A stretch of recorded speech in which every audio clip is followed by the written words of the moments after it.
Welcome back, everyone. I have another match here. This time it is going to feature my new team, Cool Concoction, against Barren's High Risk, High Reward. Alright, starting off here, we have Experiment 1, the Paladin, Zombie, the Monk, Science, the Scholar, and Normal, the Paladin. Let's see. So, I'm very excited to see this unit. Curse Ring plus Auto Potion. This should be absolutely hilarious. And by hilarious, I mean terrible for me. Or maybe good if you can like survive and do a lot with Moonlight. I mean, yeah, the kind of plan is for Auto Potion to hurt him a bit more, so Moonlight will do more damage. But he could very well just die, because Auto Potion hurts quite a bit. Normally it heals for, a lot, and now it just help kill me. Anyways, so we have this monk. He's just gonna hit people, Curse Ring and Steal for quickening, make them faster. Same deal with the Paladin actually. So hopefully they get faster, they come back from Curse Ring quicker, they die, etc. Scholar, yeah, a lot of MA, the Golden Hairpin to boost Dark and Holy, which is her main forms of offense. She did have enough JP for Bio though, in case enemy does absorb both Dark and Holy, which will actually be relevant for this match, as you guys will soon see. And then he's just there to hurt a bit. Hopefully my Scholar knows Shadow Shade, and so hopefully that will help give him a few extra turns courtesy of speed save. On to Barren's team, which is, well, we have Danger the Thief. He will do a lot of damage. Chance the Chemist, Premium the Archer, and Remuneration the Summoner. So this is the only unit that has any element of risk and reward to it, and that's only in Death. Both Lich and Frog have pretty good odds and are both pretty scary. Concentrate, so 100% hits. There is no risk there. Possibly in the equipment breaks, I suppose. Item is guaranteed healing, except wait, two of his units have Curse Ring, the Summoner and the Thief. And I guess the talk skill though, but and this Thief, as I mentioned, he hits really hard with the Qatar, 2 hands. Yeah, 24 times 13, that's like 312 damage. That's a big number. That's a very big number.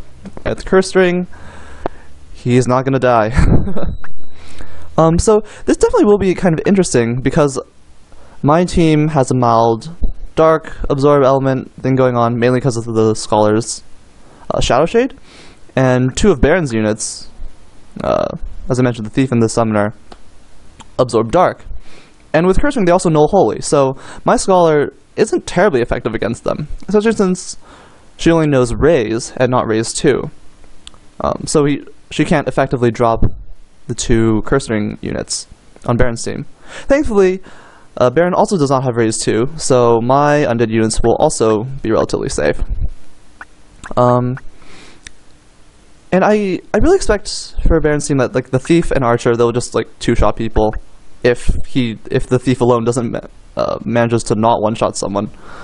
They're pretty fast too. They have both the same speed. Concentrate. Only 50 Brave, but again, he's meant to finish people off because he's Concentrate, and this guy's doing the bulk of the damage. Chemist just for support, and yes. Oh yeah, another fun thing, Death, which is of course the most risky spell on Barren's team, probably won't be used since 3 of my units absorb Dark, which is pretty convenient, because Lich and Frog are quite scary. I'm just repeating myself. Anyways, on to map 17. I did remember to use the random number generator before the match this time. It's rather fitting. We're on this map, and there are 4 zombies. 2 on each team. Yeah, Curse Ring with the change to that. I mean, now that Curse Ring gives both immunity to Treasure and Crystal, so the unit will always come back. It's been such a huge change. You don't have to worry about your unit dying to Raise 2 and then just never coming back, and all of a sudden you're in a 3v4 and everything's really bad. I mean, he's guaranteed to be back. It's quite nice. And oh right, yeah, my Scholar, because of the MA boosting and the Golden Hairpin magic backup, she's going to do a lot of damage. I would not be surprised if this Holy was a one-hit KO. Let's find out. 319 damage? Yes! Down she goes. This could be a problem. And 317 damage. Oh, so much damage. Monk just goes for chakra and runs. Of course, I should have, now that I think about it, I should have tried to make my Moonlight user, his HP a little lower, so he'll actually be targeted by the AI. He actually, I believe, is the highest HP on the team, which is not good for him getting targeted. Does that mean that once the rest of my team goes down, he'll go down extra super fast, because it'll be like 3 or 4v1, and he'll have auto potion, etc. And yeah, Thief, so much damage, also very fast. Like, Thieves are just really good with their 10 base speed. No magic evasion on Barren's team, so my Scholar will just be one KOing the non-curse ring units. Lich misses both times, unfortunately, for Barren. 0! Wow, the two swords of Moonlight, even though the Moonlight doesn't have, I think Moonlight has like 9 weapon power? Basically just pretty solid damage, which is nice.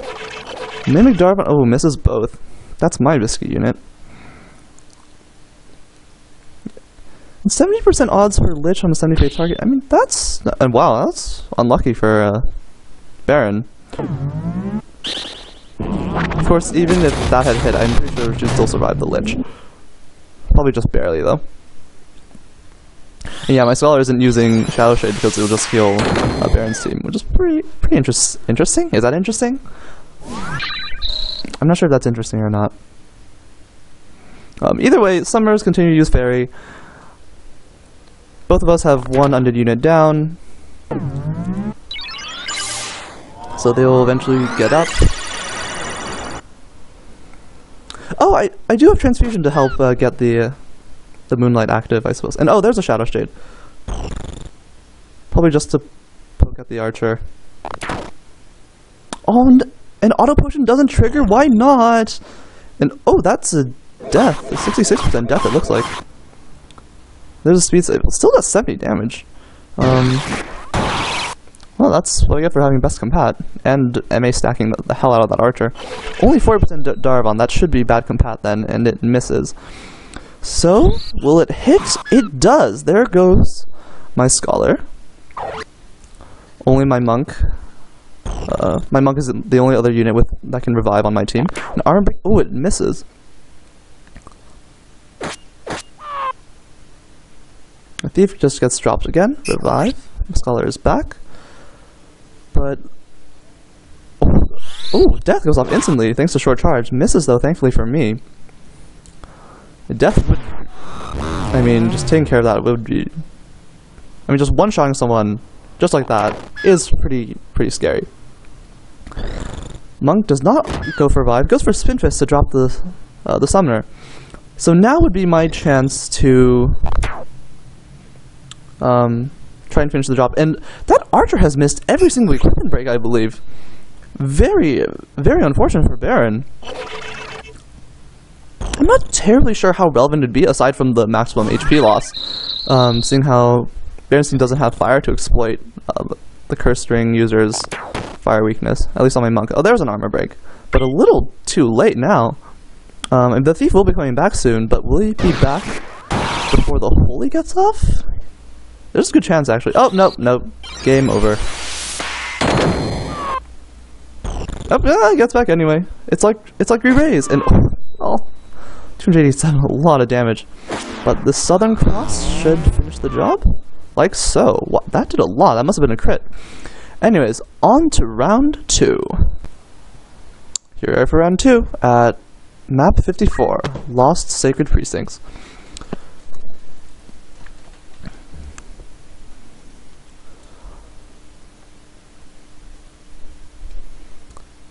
My Scholar is definitely going to be a huge problem for Barren because she can just simply one-hit KO the Chemist and Thief. Or Archer. There's no magic evasion on either of those two units, so that Holy is guaranteed to hit. And it one-hit KOs both of them. Which is a problem. A very definite problem. I mean, the Chemist the Chemist and Summoner on Barren's team are the ones that can revive. So once the Chemist's down, then the Summoner is forced to spend her turns using Fairy, which is easily put down again. I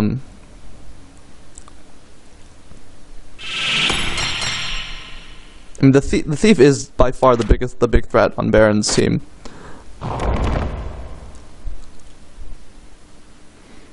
Ooh, X Potion! And Auto Potion, yay!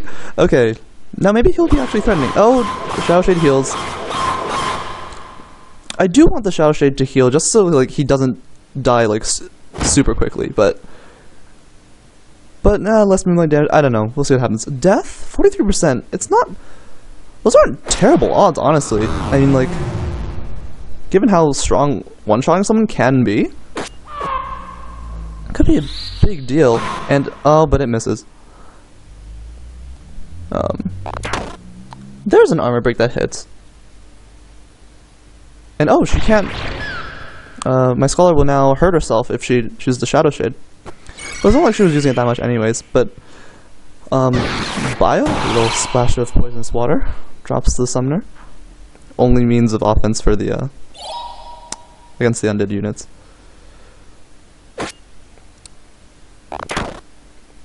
And yeah, 50 Brave, only 95 damage. Well, it helps that my Skull also has 40 Fury, but... Spin Fist gets guarded. But this should still be a one-shot. And Blackmail is not going to cut it, so this looks to be quite bad for Barren. And, oh! 95 damage though just does enough. Archer is just fast enough, 13 speed after the haste from Masamune. And I'm not sure if my monk, I don't think my monk can revive her. She seems to be on a very awkward tile. So it looks like it's going to be a 3-on-4 because the two. And I thought I had it, but it looks like Barren's going to take this. Mimic Darvon targeting the empty panel? Targeting the void? Speed save. Paladin is now free to act, but in the meantime, now Death Sentence hits. Oh, it misses.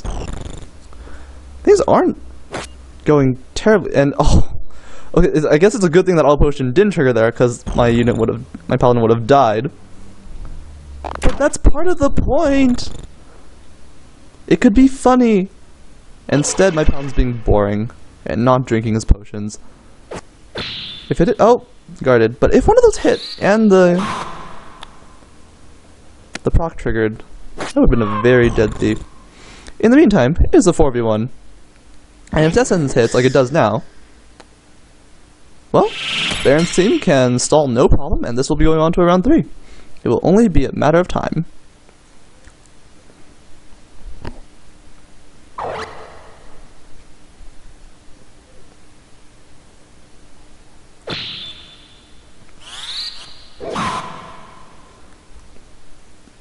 Yeah, the Archer, again, speed is... Oh, that's right, well, the Barren's Thief will put him down, no problem. I mean, that's the nice thing about having fast units, like that Archer, right? Because you get the turns, and that lets you do things. Like in this case, right, the Archer got to interrupt my Scholar, and that put her in a really bad spot, and she was just permanently dead. And again, because she could one-hit KO both the Archer and the Chemist, like, she was a huge form of offense for me, honestly. But she's dead, she can't do much. The rest of my team soon after died.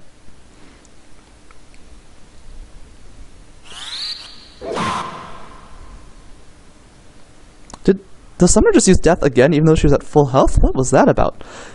Well, round 3. Alright, final round will be on map 99, Main Street of Lazalia. I suppose I should apologize for my silence at times. Sometimes I really just don't know what to say. And I'm not doing as much play-by-play. I mean, I want to try and, like, I guess think a little bit more about what's going on. Because I figure if you're watching, you can do the play-by-plays for yourselves. Is my reasoning. I don't know. I'm just talking.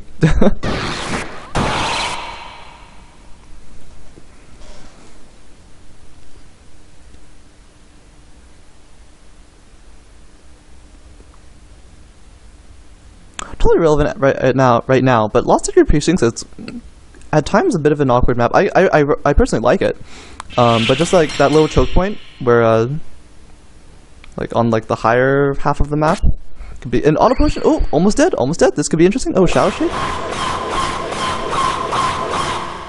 This could be interesting. This could be interesting.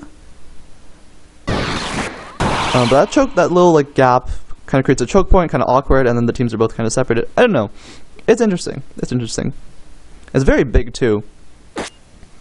Oh, HP restore. I did not expect that Paladin to do so much damage, and guarded and no blade beam procs. I'm so sad right now. That's all I made this team for, just to showcase the Curse Ring plus Curse Ring and Auto Potion unit. And he's not doing his job. Well, he was doing fine, just like, what do you call it? Killing people, but just not in style. My Scholar is death sentenced, but she is free to just do a shit ton of damage in the meantime. And this is most likely a fairy. Yeah.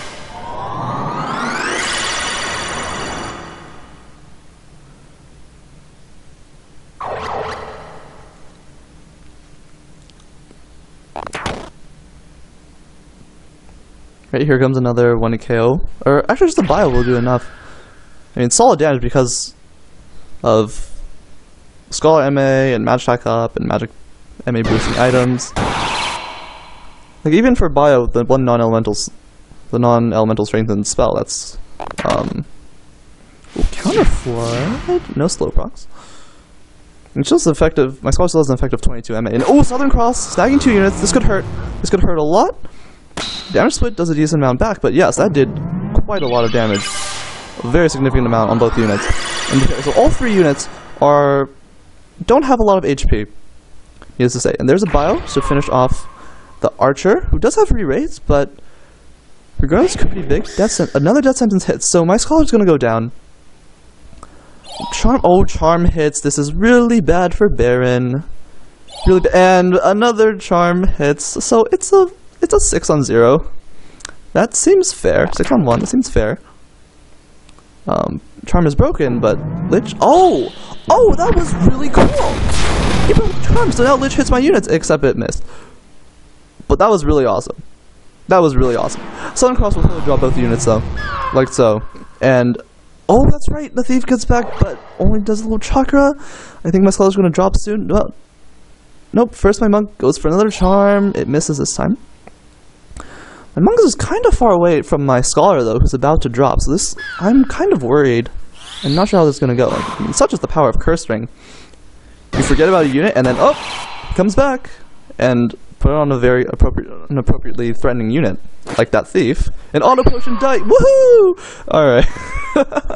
I'm having a lot of fun here. But yes, I mean, just like, okay, the Thief is sleeping. So this could be... Oh, but Fairy brings back 2 units.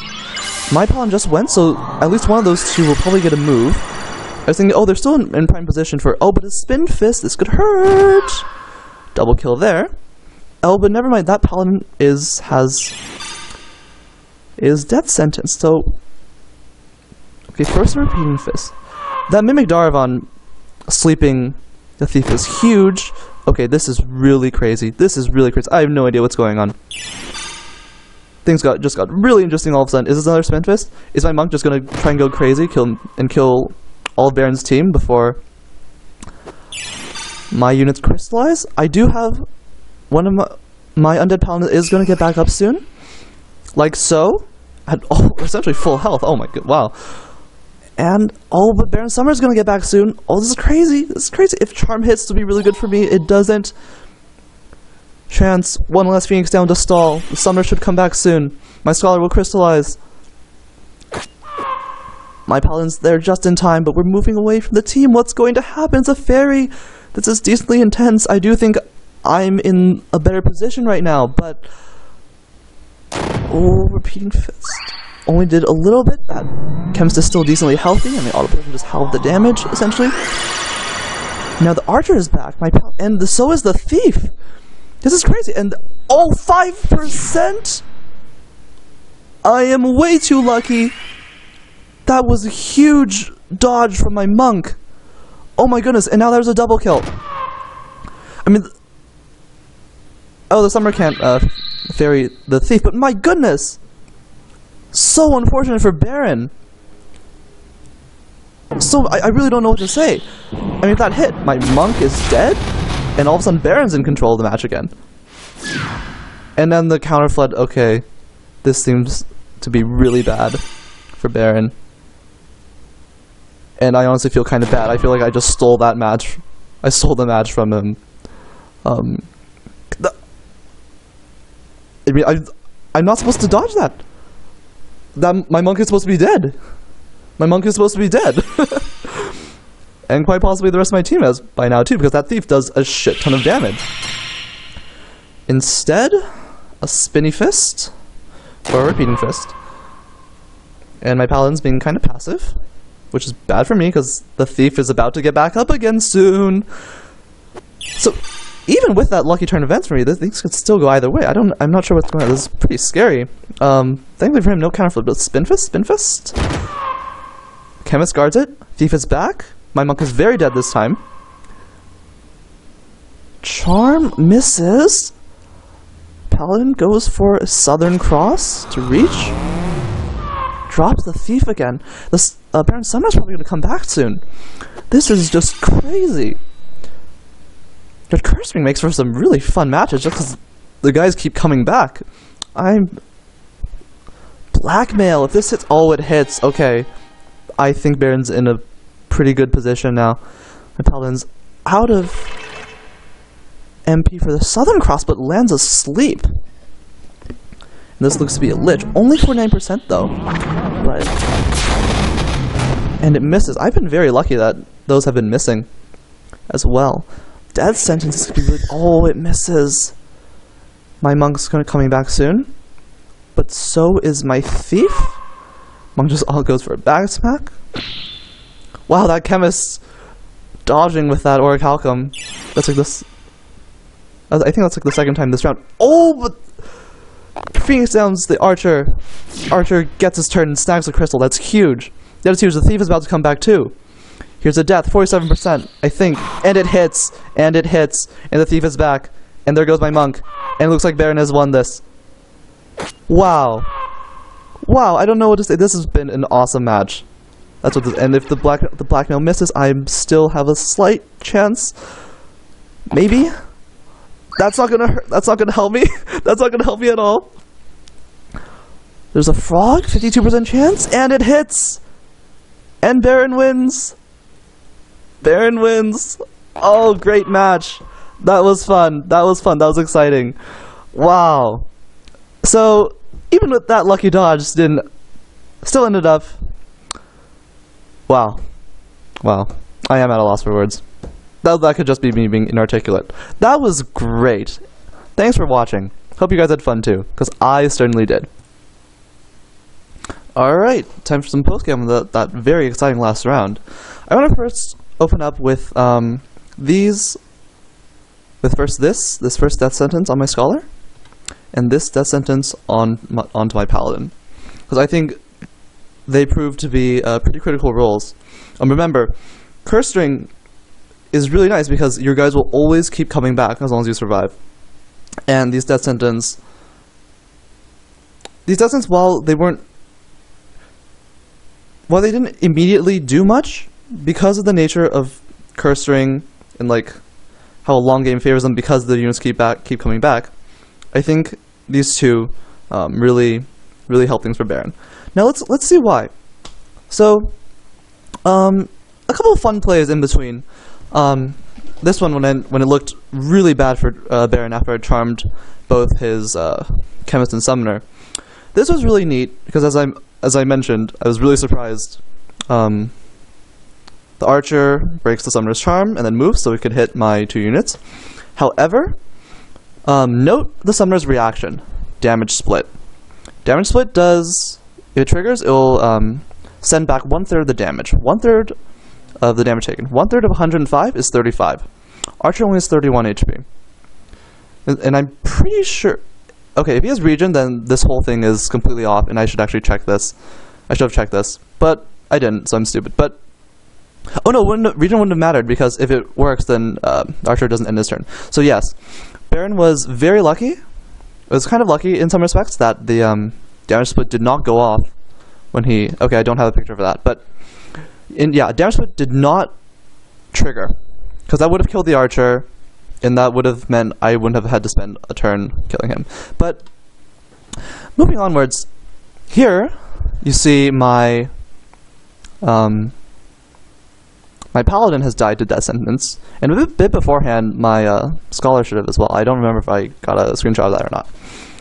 But my my Paladin dies to death sentence, and that sets up, I believe, this play here? No, a later one? A bit later. I should have planned this a bit better, but... So in this picture, what's going on? My monk, he's about to move, and what he chooses to go for is he moves around here and spin fists and hits these two, dropping the Archer, doing a fair amount of damage on the Chemist. However, note that he's in range to revive my Scholar. And I mentioned this before during the match, but my Scholar can just do a lot of damage, poking off these two, and with Holy, and actually Dia, which you never use in this game, but Dia and Holy both would have done, like, Dia would have been great for anti-sandbagging, Holy for one-shotting both of them. And she has Raise for my Paladin, it's been pretty nice. But yes, he goes for the Spin Fist. And a few moments later, same thing happens. Barren's Chemist goes, Phoenix downs the Archer, right? And now it's about to be my monk's turn again, and he has a choice here. He can either Spin Fist, killing the Archer again, damaging the Chemist again, or going for the Revive, which he chose to do in this case. Spin Fist definitely would have been the riskier move, given that I mean, at this point, my Scholar is for sure crystallized. My monk can't make it in time, even though he has like 14 speed right now. He can't. He might be able to make it there in time, but chances are good that my Scholar will crystallize, and she eventually does. In the meantime, revives the Paladin, who can now possibly do stuff. But going for a Spin Fist might have been interesting because it would have kept applying the pressure onto Barren, and if he chooses to go for another Phoenix down, then he can clean up with the Spin Fist. Speaking of cleaning up with the Spin Fist, let's look at this position. It's my monk's turn. He just moved to this panel. Barren's units right next to each other, in great spot for a Spin Fist. In fact, if my monk had used Spin Fist and it hit both of them, I would have won the match. Instead, repeating Fist, dropping the Archer, which was good in theory, but he could have won the game. Oh well. And a few moments later, same situation happens, right? Chemist has raised, has Phoenix down the Archer. Archer took his turn, moved there. They're in prime position for Spin Fist. Now my monk goes for it, and Barren's Chemist guards it. Oh, it's hilarious. This has sort of turned into a bitch and whine session for me, I suppose, but pretty amusing, I think, actually. Especially given that I had dodged that 5% shot from Barren's Thief earlier. And now, towards the end of the game, I took a picture of this death thinking it was pretty relevant given that my Paladin was at full health. And also a pretty nice shot. I mean, he just get hit from death, like he's losing a soul, etc., etc. That's actually the main reason I kept this in here. But also to highlight this frog, which is really what clinched it for Barren, I think. Because if the death had not hit, and so this Paladin was alive, and the frog had not hit, then those two, they can still tag team and do a decent amount of damage, and definitely help the chances of my monk coming back from cursing, right? These two could conceivably take down the Chemist. But now that he's a frog, like even if the death had not hit and this Paladin was alive, him alone cannot do enough damage to kill either of these. One of those turns back here, when my monk was being silly or something, the Archer landed a Masamune, and that triggered Regen. The Chemist was at very low health at the time, but over the turns between Muichi up and Regen, she's now at full health. So him alone, he cannot kill her, and also the Archer is a snagged crystal. So everyone in Barren's team is nice and healthy, which means I do need two people with solid offense to be able to take one of them down. But now that the frog hit, even if this Paladin was alive, he can't do it alone, and And yeah, and so I lose right there. And in fact, moments later, I do indeed lose. Anyways, thanks for listening. I thought that last round was just a lot of fun. And yeah, thanks for listening. Thanks for watching. Hope you enjoyed it. I'll see you guys again soon.